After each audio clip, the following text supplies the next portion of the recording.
Bon, alors lui, les collectors, je suis sûre qu'on peut en tirer un bon prix, genre 2-3 euros. C'est ce que j'ai trouvé. Je vais le vendre par lot. Mais c'est à moi ça? Mais tu rigoles, ça fait 4 ans que tu l'as pas utilisé. C'est clair, tu nous as dézingué tous les pieds de meubles de l'appart, tu veux pas me dire que t'en as besoin maintenant? Qu'est-ce que vous faites au juste? Ben on s'est rendu compte qu'on était un peu à la dèche, du coup on revend des trucs. Et que vous avez pas de salaire? Mais si. Mais on s'est aperçu que ça nous coûtait plus cher de nous déplacer jusqu'au boulot par rapport à ce que ça nous rapportait. Salut à tous, bienvenue dans la colloque de Tom et Lucie. Mes humains ont bien besoin de se prendre en main. Moi, je suis leur chat et je suis là pour les guider. Ça, c'est moi et vous me verrez comme ça. Je m'appelle Ed parce qu'on a tous besoin d'aide.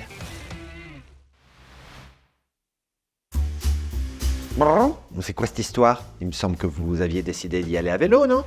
Bah si, mais bon, j'ai changé de boulot et il est vachement plus loin, donc voilà, j'ai repris la voiture.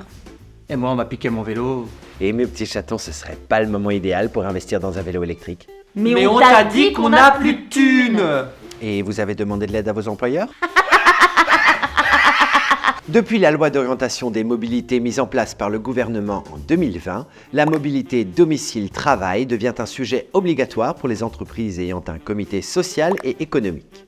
Elles accompagnent ainsi leurs salariés vers des évolutions plus propres, grâce notamment au forfait mobilité durable. Durable de lapin? Comme on l'a vu dans l'épisode précédent, la voiture est responsable de 75% des trajets domicile-travail. Ça représente 16% des émissions de gaz à effet de serre. Le problème, c'est que 8 conducteurs sur 10 sont seuls dans leur voiture. Un travailleur émet donc en moyenne 0,7 tonnes de CO2 par an pour ses trajets domicile-travail, c'est-à-dire autant que 6 tours du monde en TGV. Du coup, vaut mieux faire le tour du monde que d'aller au boulot. Ou demander le forfait mobilité durable à ton patron. Bon, t'as capté qu'on sait pas ce que c'est, hein. Il s'agit de la contribution entière ou partielle des employeurs aux frais de déplacement de leurs salariés qui utilisent des moyens de transport durables pour leur trajet domicile-travail. Sa prise en charge est obligatoire pour le secteur public et facultative pour le secteur privé. Toutes les entreprises et structures peuvent le mettre en place, quelle que soit leur taille.